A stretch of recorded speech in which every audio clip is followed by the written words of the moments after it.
jail calls are recorded. You think I wasn't gonna get at you from the inside?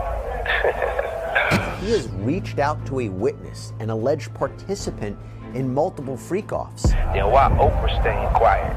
Why Ellen moving to another country? And he's asking people to intimidate witnesses or pay people off. Don't be shocked if nobody show up to testify. Defendant's goal is to blackmail victims and witnesses either into silence or providing testimony helpful to his defense. At this time, Guilty. New York is facing major issues with leaks in the Diddy case. Alleged video footage of the court hearings has already surfaced online, along with leaked phone calls where Diddy is reportedly speaking to witnesses. Things are spiraling out of control, and you won't believe what he says on these calls. Recently, the district attorney revealed that Diddy had been contacting witnesses from jail. They claim this is a major reason he shouldn't be granted bail. According to reports, he was using other inmates' phone privileges to three-way call people who would then connect him to the witnesses.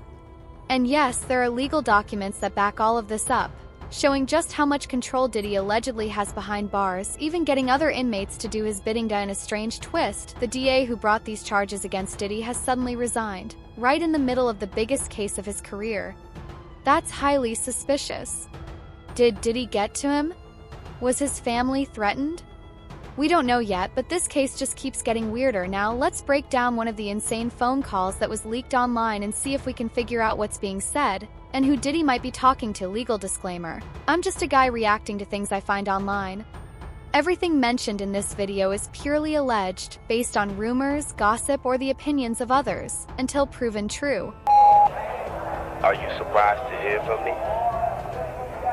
No. What's going on? You think I wasn't gonna get at you from the inside? I think you know me a little better than that.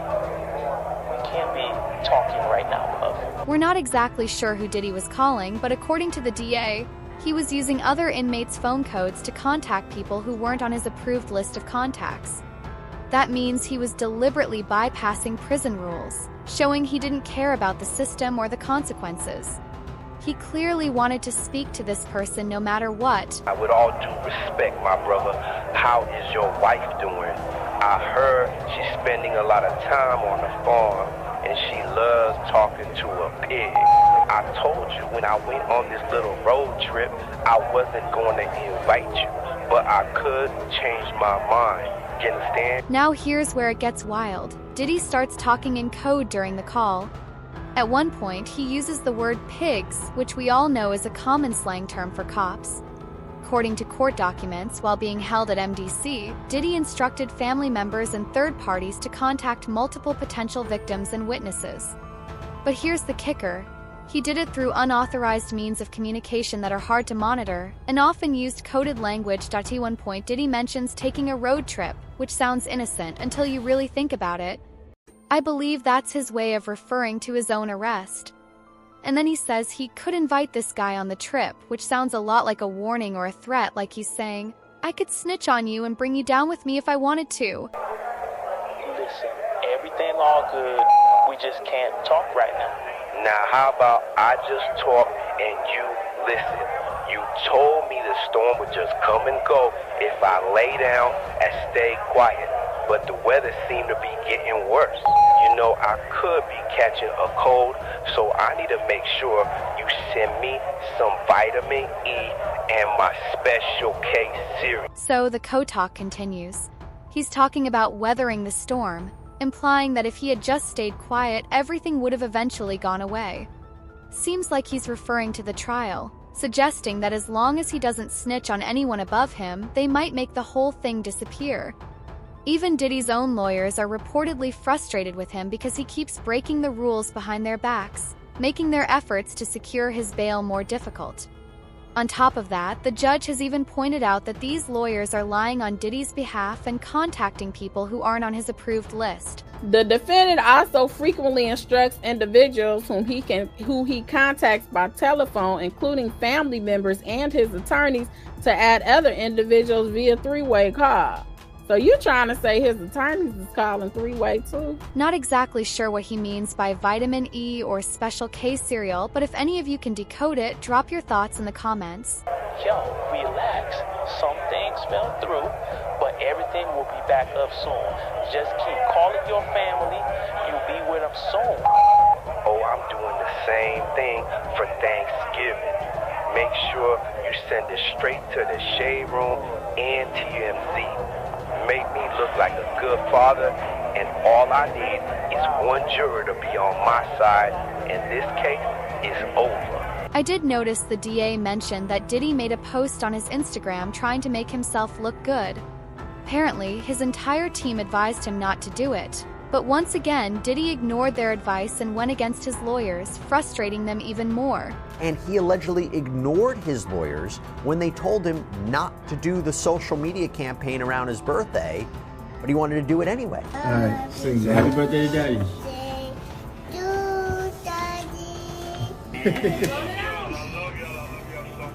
We love you too. I'm not gonna lie, the video with the kids is kind of cute. But I don't see how that would make a juror suddenly think, oh yeah, he's not guilty because his kids are adorable. Like, it just doesn't add up. And if he's also trying to reach out to online publications to push this positive image while he's still locked up, it honestly doesn't look good. It just comes off as forced, especially when it's coming from the inside. So, make sure them Amazon deliveries get back on schedule, then there won't be no need for us to talk anymore. Just chill out, Puff. I told you I'ma get it done. You know, I've been thinking about watching a movie lately. It's called Eyes Wide Shut. Have you seen it? It's got a real famous celebrity in there, don't it? Yeah, Tom Cruise. What's your point? Is that who it is? Man, I thought it was a different celebrity. I guess it might have been a different movie. You know, I got a lot of movies on my mind sometimes, and I get the actors confused. Some of these actors are so good, they act like they don't even know they're being recorded. Your wife did a few movies, didn't she? He brings up the movie Eyes Wide Shut with Tom Cruise and Nicole Kidman, which, if you've seen it, is all about these secret elite parties where everyone's masked up, hooking up, and taking part in strange rituals. Honestly, it's eerily similar to what people have been saying about Diddy's so-called freak-off parties. We know the police have already recovered a number of these tapes and have even interviewed people spotted in them to dig into what really went down. While we don't know exactly which celebrities have been interviewed, it's clear that there are tapes packed with familiar faces, tapes that are allegedly being sold behind closed doors. Some lawyers have even spoken about this on national TV. There's been talk of footage involving him with J.Lo, Justin Bieber, and who knows who else he might be referencing. Your wife did a few movies, didn't she? Okay, that was a long time ago, Puff. What the fuck are you trying to say? Oh, nothing. Just talking to an old friend. You know, I haven't talked to friends in a long time. It seemed like they forgot about me. Let's make sure they keep it that way. I think it's pretty clear Diddy's referencing how none of his close friends have spoken up for him, which is honestly kind of crazy. Even when asked about it in person, people like Kevin Hart, Rihanna, folks who've been to all his parties, have all stayed silent. Hey, Kev, when you hosted for Diddy, did you catch any baby oil? You'll see, when I hosted for Diddy, Yeah. you asked the wrong person the wrong question. Rihanna, did you attend any of P. Diddy's parties?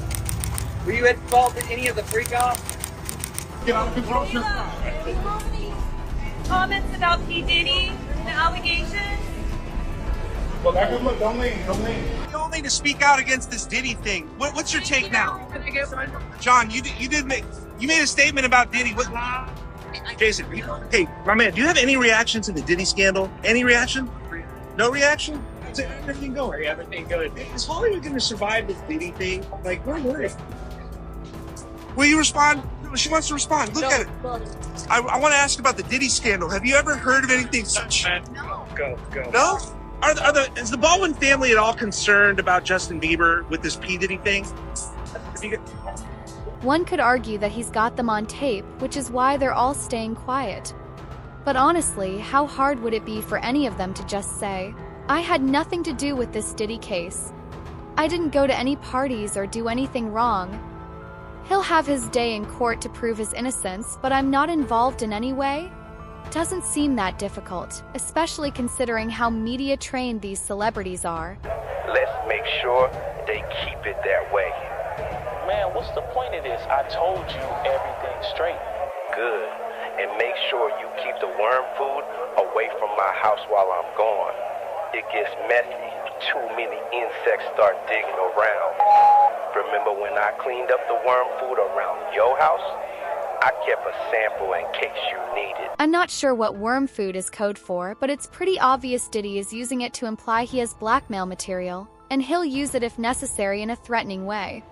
This is exactly what the DA pointed out as evidence during the bail hearing. Cassie reportedly presented text messages showing that Diddy threatened to release freak-off tapes of her if she didn't comply with his demands. I kept a sample in case you need it. Oh, really? Listen, don't push your limits, Puff. I ain't the one to play with. You in there, and I'm out here. Oh, and don't have another Kit Kat. It's bad for you. She made me gain weight. And get 44 on board again. Make him pull some strings again, or else. Diddy keeps pushing forward and says something in the conversation about Kit Kat, claiming she made him gain weight. Clearly, Kit Kat is a code for a person, probably a woman since he referred to her as she. He also drops the number 44, which makes sense if you consider that Barack Obama was the 44th president. Plus, there's the fact that Suge Knight once made a comment about how he and Diddy had deals in the past to help get Diddy's friends out of prison. He got powerful people. One of his partners who started his company with money, President Obama, got him out of prison. So it's not like he don't have no move. Diddy has been way too confident, even from prison, and that's exactly what the DA has been highlighting in their paperwork. He keeps breaking the rules to his advantage, not caring about the consequences because he believes he's above the law and that the rules don't apply to him. First of all, Puff, you need to watch your mouth. You know who you're talking to? Second of all, this the that got you in the first place. You always think that you're bigger than what you really are. You need to stop trying to bite the hand that feeds you, and you wouldn't be in this position. And you don't got what you think you got. This got me thinking about how it all started, what rumors say triggered Diddy's downfall. Goes back to when he decided to sue Diageo, one of the biggest liquor brands in the world, which owns brands like Ciroc and Don Julio, and had been paying him a hefty salary to promote their products. But Diddy wanted ownership. As soon as he filed the lawsuit, everything started to spiral out of control. I think Diddy believed and still believes he has so much power because he's got big-name people on camera doing things at his parties. But then again, so did Jeffrey Epstein. He had tons of huge names flying to his island with cameras everywhere. Yet somehow, those tapes never surfaced, and Epstein just happened to take his own life before his trial started. And, of course, the prison cameras accidentally went off right when it happened, only to come back on later. I'll let you do the math on that one. You don't got what you think you got. Okay, you getting all fired up. I like that, Daddy. It's all love. But if I don't got what I think I got, then why Oprah staying quiet? Why Ellen moving to another country? Why Leo been in Fiji for months? When I get this bail though, this case going away. I don't need no phones. I don't need no internet. I'll send a letter on a fucking bird. You already ruined my fucking name. And you know what that means? You going up against somebody who got nothing to lose and everything to gain. So Diddy goes off here in this part of the alleged recording, and honestly, I'm not sure how much truth there is to it. I did read that Ellen left the country, and they're trying to claim it was because of Trump, but apparently she had moved out there months before, so I'm not sure if that's connected to Diddy. Her relationship with him does go way back. Now, there was another phone call. If you guys want me to go back and find it, I'll scroll through Twitter and see if I can track it down. Leave me a comment and we can go over the other phone calls again. Just a reminder, everything in this video is purely alleged rumors and gossip. Let me know what you think. Is it real, is it not, or is it AI? I'm here for it. Let's talk about it in the comments, and I'll see you tomorrow for another video.